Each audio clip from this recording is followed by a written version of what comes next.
Pagod na kami. Dahil pumupunta guys. Eh, mga kasama natin, oh. Eh, si Joseph pagod na, oh. Mukha lang palaboy. Daming ginawa niya, dalawa. Ayun pa sila, oh. So, merienda kami sandali kasi daming tao. Daming tao talaga. So, ayun, dami tayong nagawa. Unti-unti lang, hindi namin kaya ng per day yung ano guys, yung training. Iba yung gumagawa sa amin noon. Mga head mechanic namin ang tumitira niyan. So, yung mga kaya lang natin gawin, yung mga programming, overheating, yung mga kaya ng a day, yan po pwede. So, may bago tayong dating Eco-Sport ulit, pang 5th natin. Programming lang to, so try natin. Baka makuha siya program muna bago natin ibaba ang tranny. Ano, bibili nila yung Geely? Yung naka-Geely, bibilin ba yung Geely? Di kita nag-chat. Kukuha niya. Di kita nag-chat dun sa swap ng battery. Ayun pala. Ayan, sold na ang ating Geely. Sarap na. Ang daming unit. Sumabog eh. Napagod kami. Gagamitin yung battery. Pagod, nantok na ako. Time check, 8 o'clock. 8 p.m. Pagod.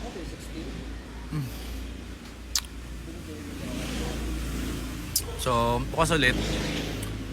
Tapos lahat ng mga tatapusin, mga pumunta. Umuwing masaya kasi hindi namin alam ang price, kung magkano ang repair. Kaya mura. So, uwi silang nakangiti at satisfied. Uwi na rin tayo. Ay, meron pa pala tayong di-deliver ng piyesta. Oh, lots, meron pa pala. Atid pa pala kaming piyesta, guys. So, wala. Mukhang mamaya pa kami matutulog. So, yun guys, may bago na naman tayo. Eco-Sport. Yan. Eco-Sport Titanium. Dali. Bagong hango. Mainit na mainit pa. Yan. No issue. Yun. Bago matapos ang gabi, meron pa pala kaming 4 release ngayon kay Sir. Si Sir Clarence. So shoutout kay Sir Clarence. Pasensya na kayo at medyo na-delay kami ng konti kasi ang naging problem namin. Sir Clarence, umorder yon parang last week ago. Bayad din yung kotse, wala pa sa kanya yung kotse. So, sobrang tiwala niya ni Sir Clarence. Thank you, Sir. Ito na yung unit niya. Oh, ginalingan naman namin. Tingnan mo kung gaano kaganda yung piyesta niya. Oh, ang kinis boy. Kaso lang, ang problem namin dito, kaya medyo na-late kami. Ngayon lang madideliver kasi nung kinuha namin to sa paint shop, merong crack dito. Malaki. So hindi naman para makipagtalo pa kami dun sa kung saan yan nagka-crack. Basta yan, in order ni Sir, kailangan maayos yan. So kanina, punta kaming Agila, pinapalitan namin itong buo. So syempre, naghintay pa kami dun, natagalan tuloy kami. Yan o, bago yan, Agila Glass yan. So, wala namang ano yan, downside, wala lang. Yung stock niyan is talagang pang fiesta rin. So, hindi na para makipagtalo kami kung saan, sinong may kasalanan nung crack niya. Haba nung crack niya. Saan yung crack na ito kanina? Saan yung crack kanina nito? Saan yung crack kanina? Dito malaki. Parang ganun na mahaba. Parang nahulugan ng ano? Oo. Mukhang nahulugan ng buong eh. Yan puno. Parang nahulugan. So, ang siste, pag nahulugan na ganyan, talagang malaki yung crack. So, hindi naman pwedeng i-release ng ganun yan. Kailangan yan. Kasi nga dito, every bit ng unit, inaayos namin. ABS neto kanina pinagawa. Tapos na yung ABS neto, di ba, Jad? Ay, hindi, teka. Hindi naka-ignition on to eh. Yan sine-check namin, final round. Okay, pagod na tayo, go pa rin. Kasi kailangan ni Sir bukas, parang gagamitin niya ito. So, i-release pa rin natin. Sinabi naman namin dun kay Sir, wala naman problem sa kanya. Kailangan lang niya gamitin yung unit. In terms naman kasi dun sa tranny nito and ABS and engine, superb to. Kumbaga, 1,001% na. Yung finishing lang kami nagka-problema kasi nga napatakan ng bunga ito. Ayan. Wala ate. Kailangan namang pabayaran namin dun sa kung saan yan. So, ano na lang, kami na lang. Ganda kinis Sir Clarence, gandang unit mo. Di ba? First car yan, boy. Pero lahat yan, andar. Laban. Okay, enjoy si Sir dyan, syempre. Galing GTA yan Pagod na ako. John, pagod ka na? Ay, kaso magdi-deliver ka 50% pa yung pagod ko. Paano yan? Magdi-deliver ka? Okay lang sa'yo? Okay lang. Okay lang. Ganyan si Aljon. Sama si Kuya Edwin. O yan, sila magdi-deliver nito. Saan ba di-deliver to, Jad? Cavite. John, pasok mo na ito, John. Itong OBT, itong ano, baka makasira. Ayun, may computer pa ron, ha. Pasok mo na yung mga dapat pasok, baka mamaya makalimutan. Ayun, si Kuya Edwin, final kasi nagpakabit si Sir na. Ano pinakabit ni Sir? Dashcam ito. Itong dashcam. So, ayan. Huling advice ni Sir, dashcam. So, yan, kinabit natin. Galing sa kanya yan, si Sir.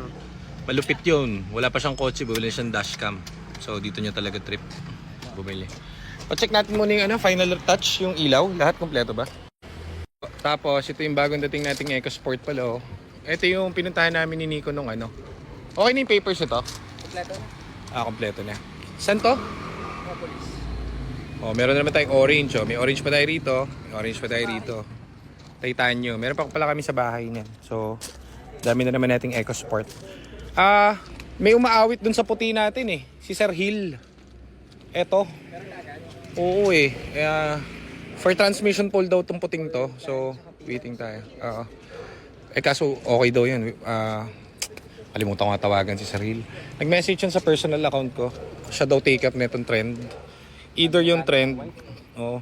Meron pang isa eh. Si Sir, yung tiga Batangas. Babayaran niya raw yung ano. Ito. Itong EcoSport na black. Edition. Okay lang daw. Deliver sa Batangas. Layo. So sige, say natin yan. Ubusin nyo ulit ang aming EcoSport. Tapos na ito yung test drive sa malayo, no? Etong Black Edition. Yung taker natin sa Batangas, yung nanonood sa atin. Ito sir, yung ano, kakatapos lang i-test drive, is-stress test na ito. Ito yung 2017 na Black Edition, EcoSport X Titanium. So yan. Tapos na ito. Wala nang gagamitin na lang to. So parang kanina pang umaga gamit to pa ikot-ikot ng Manila. So, all goods.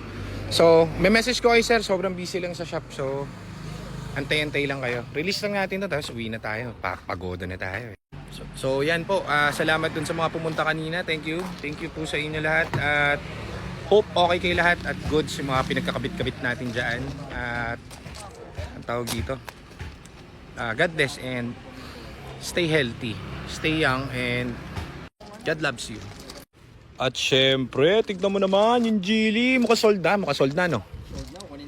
Oh, yung kaninang pumunta, Geely rin ang dala nila. Eto kasi hindi naman namin 40 kasi ito. Hindi naman kami para gumaling dito sa Geely. Ni-review lang namin to, so murang halaga nila to nakuha. Guys, parang bago tong Geely namin. Talagang yung tumingin nito kanina, talagang naku po, sinabi, ang bango.